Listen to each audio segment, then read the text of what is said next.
Ayun, sana may mga pitasin akong sili, oh. Hindi ko ba napansin itong isang araw. Halos lahat hinog na, oh. Lagyan natin, oh. Hinog na, oh. Ayan, sa ilalim ng avocado ko. Ayan. Mamaya at mga pitas yun, ah. Ayan. Ayan, oh. Hindi pa ako nagtatanim ngayon ng mga katulad ng pechay.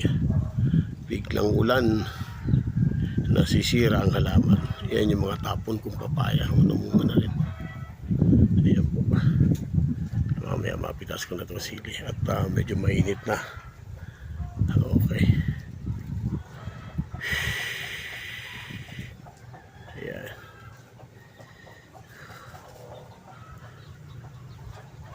Siguro mga ilang years may bunga na itong aking iniyog. 2020